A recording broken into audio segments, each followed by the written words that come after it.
So hello students, welcome to the EDC classes. So आज के class में हम लोग सेमीकंडक्टर्स एंड सेमीकंडक्टर डिवाइसेस के बारे में पढ़ेंगे। हम लोग सेमीकंडक्टर्स का बेसिक्स देखेंगे, सेमीकंडक्टर्स क्या होता है और साथ ही साथ सेमीकंडक्टर्स के कुछ डिवाइसेस को भी देखेंगे। डिवाइसेस में क्या क्या आ सकता है, हम लोग का डायोड्स आ सकता है, ट्रांजिस्टर्स आ सकता है, ठीक है। और इसके अलावा हम लोग का मॉसफेट्स वगैरह आ सकता है। जितना तरह का सेमीकंडक्टर डिवाइसेस है हम लोग का वो इसमें आ सकता है। ओके, सो सबसे पहले हम शुरुआत करते हैं what is meant by the semiconductors. Okay, so before starting just हम लोग देखते हैं कि अगर हम लोग तीन तरह का जो मटेरियल है ज़्यादातर हम लोग एक्सपीरियंस करते हैं अपने लाइफ में। नॉर्मली हम लोग जो सबसे कॉमनली देखते हैं उसको बोलते हैं कंडक्टर्स।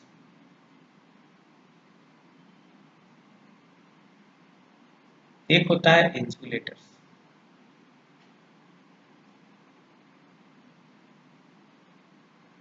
ठीक है, अब कंडक्टर्स भी एटम्स का बना होगा, इंसुलेटर्स भी एटम्स का बना होगा। तो हर एक एटम्स में क्या रहते हैं, हम लोग के बीच में न्यूक्लियस रहता है, protons and neutrons are there, और इसके चारों तरफ इलेक्ट्रॉन्स जो रहता है वो just it rounds the atom. इसको हम लोग फ्री इलेक्ट्रॉन्स बोलते हैं, बाहर वाले इलेक्ट्रॉन्स को। तो कंडक्टर्स की अगर हम लोग बात बोलते हैं तो फ्री इलेक्ट्रॉन्स जो है, बाहर वाला जितना भी इलेक्ट्रॉन्स है या सेल्स के जितने भी इलेक्ट्रॉन्स है वो न्यूक्लियस से बहुत ही लूजली बॉन्डेड रहते हैं, बहुत ही लूजली बॉन्डेड रहता है। मतलब उस न्यूक्लियस जो है वो ज़्यादा इलेक्ट्रॉन्स को अट्रैक्ट नहीं कर पाता है उतना अच्छा से, सो दैट ये हम लोग का फ्री इलेक्ट्रॉन जो रहता है वो लूजली बॉन्डेड रहता है। और इसमें थोड़ा सा भी अगर हम लोग फोर्स लगा दें या एक्सटर्नल फील्ड लगा दें तो ये इजीली हम लोग का इधर से उधर मूव कर सकता है। ठीक है, थोड़ा सा भी फील्ड लगाएंगे तो ये घूमने लगेगा। ये कंडक्टर्स के केस में फ्री इलेक्ट्रॉन्स लूजली बॉन्डेड होता है, बहुत कमजोर बॉन्डिंग रहता है। कंडक्टर्स का एग्जांपल बहुत आप लोग कुछ जानते हैं, जैसे कि कॉपर है, एल्युमिनियम है, स्टील है, like that many conductors are there. Insulators की बात बोलते हैं, इंसुलेटर्स भी हम लोग का आइटम्स का मिलकर के बना होता है। लेकिन इंसुलेटर्स में क्या डिफरेंस रहता है कि इलेक्ट्रॉन्स और न्यूक्लियस के बीच का जो बॉन्डिंग रहता है वो बहुत ही ज़बरदस्त मजबूत रहता है, सो दैट उसमें कोई फ्री इलेक्ट्रॉन्स नहीं पाया जाता है। और इंसुलेटर्स में कोई फ्री इलेक्ट्रॉन नहीं पाया जाएगा तो वो मतलब बहुत टाइटली बॉन्ड रहेगा, तो उसको हम लोग कितना भी फील्ड अप्लाई करें तो वो मूव नहीं करेगा, so that there is no any current flow, so this is known as the insulators. अब हम लोग सेमीकंडक्टर्स की जो बात बोलते हैं, तो सेमीकंडक्टर जो है वो अगर कंडक्टिविटी की बात करें, इलेक्ट्रिक फील्ड देने की बात करें, तो दोनों के बीच में एक मटेरियल लाई करता है जिसको हम लोग बोलते हैं सेमीकंडक्टर। इसका मतलब सेमीकंडक्टर में भी हम लोग क्या करेंगे, सेमीकंडक्टर में भी हम लोग अगर फील्ड अप्लाई करते हैं तो भी हम लोग को इलेक्ट्रॉन्स मूव करता है, लेकिन उतनी अच्छे से मूव नहीं करेगा जिसमें हम लोग जितना कि कंडक्टर्स में मूव करता है। क्यों ऐसा होता है, क्योंकि सेमीकंडक्टर्स में इलेक्ट्रॉन्स और न्यूक्लियस के बीच जो बॉन्डिंग रहता है वो मजबूत रहता है। उतना भी मजबूत नहीं रहता है जितना कि इंसुलेटर्स में रहता है, लेकिन इंसुलेटर्स से ज़्यादा मजबूत बॉन्डिंग सेमीकंडक्टर्स में ये सॉरी सेमीकंडक्टर्स में जो बॉन्डिंग रहता है वो हम लोग का इंसुलेटर्स की तुलना में थोड़ा कमजोर बॉन्डिंग रहता है। और सबसे कमजोर बॉन्डिंग रहता है कंडक्टर्स में। सबसे मजबूत बॉन्डिंग किस में रहता है, बॉन्डिंग स्ट्रेंथ जो रहता है वो सबसे ज़्यादा कंडक्टर्स में रहता है, बहुत ज़्यादा हाई बॉन्डिंग रहता है। उसके बाद सेमीकंडक्टर्स में, और सबसे लूजली बॉन्ड होता है कंडक्टर्स। ठीक है,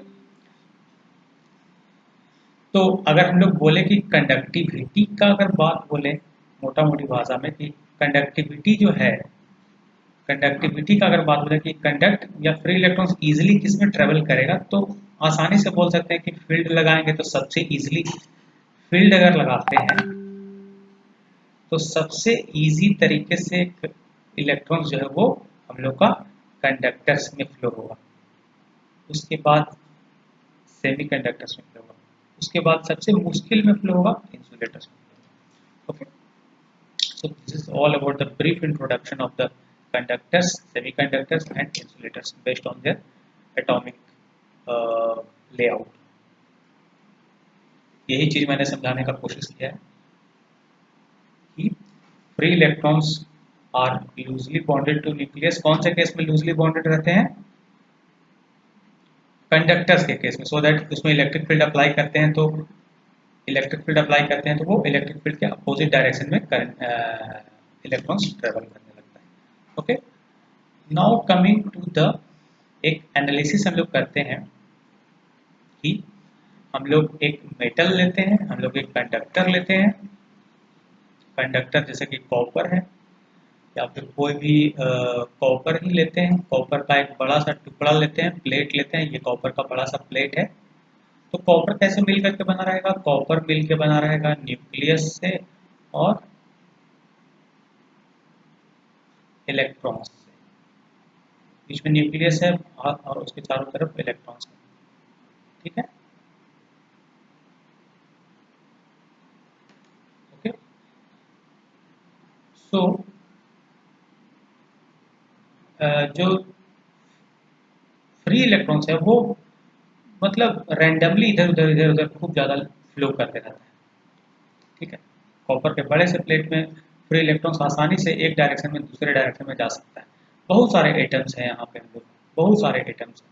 ठीक है, और जितना भी उसका फ्री इलेक्ट्रॉन्स है वो सारा का सारा पूरा मटेरियल में फ्लो करते रहता है, इधर उधर, उसको जिगजैग पाथ बोलते हैं। ठीक है, और इलेक्ट्रॉन्स को छोड़ के बाकी का जो मटेरियल्स बचता है उसको हम लोग बोलते हैं लैटिस। ठीक है, इसको हम लोग बोलते हैं लैटिस। सो इलेक्ट्रॉन्स को छोड़ करके जो बाकी हम लोग का बचता है पार्ट, उसको हम लोग बोलते हैं लैटिस। ठीक है, लैटिस आयंस बोल सकते हैं। तो इलेक्ट्रॉन जो रहता है वो इधर उधर घूमते रहेगा तो लैटिस से टकराते रहेगा। लैटिस इधर टकराया, इधर से टकराया, इधर से गया, इधर से टकराया, इधर से गया, इधर से टकराया, इधर से गया, so that its path is just like zigzag. अब क्या करते हैं कि उसमें हम लोग एक इलेक्ट्रिक फील्ड अप्लाई करते हैं। यहाँ पे देखिए आप लोग, एक हम लोग इलेक्ट्रिक फील्ड अप्लाई किए हैं यहाँ पे। तो इलेक्ट्रिक फील्ड अप्लाई करने के कारण क्या होगा कि इलेक्ट्रॉन जो है उस पर इलेक्ट्रिक फील्ड के अपोजिट फोर्स लगेगा और वो जिगजैग पाथ को तो ट्रेवल कर ही रहा है लेकिन साथ ही साथ उस पर अपोजिट फोर्स भी लग रहा है। ठीक है ना, मतलब उस पर फोर्स किधर लगेगा? इस साइड उस पर फोर्स लगेगा, हमेशा उस पर फोर्स इस साइड लग रहा है। कहीं भी वो जा रहा है उस पर फोर्स इधर लग रहा है, इधर लग रहा है, इधर लग रहा है, अपोजिट। तो वो क्या करेगा, उसको पहुंचना चाहिए था एक अपने डेस्टिनेशन पे। यहाँ से स्टार्ट किया, यहाँ पे उसको आना चाहिए था पी पॉइंट पे, लेकिन वो पी पे नहीं आता, वो ड्रिफ्ट करके चला जाता है पी डैश पे। ठीक है, due to this drift speed. तो ड्रिफ्ट स्पीड जो रहता है वो इलेक्ट्रिक फील्ड के अपोजिट डायरेक्शन में रहता है। और एक और इम्पॉर्टेंट बात है कि ड्रिफ्ट स्पीड जितना ज़्यादा होगा उतना ही ज़्यादा करंट फ्लो करेगा। ड्रिफ्ट स्पीड मतलब इलेक्ट्रॉन्स का फ्लो, इलेक्ट्रॉन्स का ड्रिफ्ट। इलेक्ट्रॉन्स जितना ज़्यादा ड्रिफ्ट करेगा करंट भी उतना तेजी से फ्लो करेगा। और करंट का डायरेक्शन क्या होता है? इलेक्ट्रॉन्स के डायरेक्शन के अपोजिट डायरेक्शन में हम लोग काउंट करते हैं। ठीक है, तो ये चीज़ आप लोग ध्यान रखिएगा कि इलेक्ट्रिक फील्ड अगर देते हैं तो इलेक्ट्रॉन्स का ड्रिफ्टिंग होता है और ड्रिफ्ट करके वो थोड़ी दूर पे चला जाता है। नेक्स्ट हम लोग एक फेनोमेना इंपॉर्टेंट है आप लोग में कि यही हम लोग मेटल्स की ही अगर बात बोल रहे हैं, इस मेटल में अगर हम लोग टेम्परेचर देते हैं तो क्या फर्क पड़ता है? अगर इस मेटल्स में हम लोग टेम्परेचर देते हैं, इसको गर्म करना शुरू कर देते हैं, इसको अगर हम लोग गर्म करते हैं, मेटल को अगर गर्म करना शुरू कर दिए, तो मेटल को अगर गर्म करेंगे तो क्या होगा? ये इलेक्ट्रॉन्स बहुत ज़्यादा हाई स्पीड आ जाएगा इसमें। पहले थोड़ा सिंपल चल रहा था, अब क्या है एकदम मतलब पूरा जिगजैग पाथ में एकदम इधर उधर खूब ज़्यादा एनर्जेटिक होकर के ट्रेवल करेगा। ठीक है, और जब हाईली एनर्जेटिक होकर के ट्रेवल करेगा तो इलेक्ट्रिक फील्ड का जो उस पर इफेक्ट पड़ता है इलेक्ट्रिक फील्ड से, जितना उसका ड्रिफ्टिंग होता है वो कम होगा, क्योंकि वो ज़्यादा एनर्जेटिक है तो वो इलेक्ट्रिक फील्ड के इन्फ्लुएंस में ज़्यादा नहीं रहेगा। ठीक है, मतलब कि इलेक्ट्रिक फील्ड पहले उसको जितना ड्रिफ्ट करता था, अब वो उतना ड्रिफ्ट नहीं कर पाएगा, क्योंकि वो टेम्परेचर के कारण उसका जो मोशन है वो बहुत ज़्यादा फास्ट हो गया, सो दैट इलेक्ट्रिक फील्ड का उस पर कोई इन्फ्लुएंस नहीं रहेगा। सो दैट उसका ड्रिफ्ट स्पीड क्या हो जाएगा हम लोग का, टेम्परेचर के कारण उसका ड्रिफ्ट स्पीड जो है वो हम लोग का, टेम्परेचर अगर बढ़ता है तो ड्रिफ्ट स्पीड क्या हो जाएगा, ड्रिफ्ट स्पीड कम हो जाएगा। Okay, so we can say that temperature अगर बढ़ता है तो ड्रिफ्ट स्पीड जो है वो हम लोग का कम हो जाता है। ड्रिफ्ट स्पीड अगर कम हो जाता है तो हम लोग क्या बोल सकते हैं कि करंट भी कम हो जाएगा, करंट भी कम हो जाएगा। करंट अगर कम हो गया तो बोल सकते हैं कंडक्टेंस या कंडक्टिविटी भी कम हो जाता है। सो दैट हम लोग यहाँ पे कंक्लूड कर सकते हैं कि टेम्परेचर अगर बढ़ता है तो ड्रिफ्ट स्पीड कम होता है, और ड्रिफ्ट स्पीड कम होने के कारण इसका जो कंडक्टेंस है वो क्या हो जाता है, कम हो जाता है।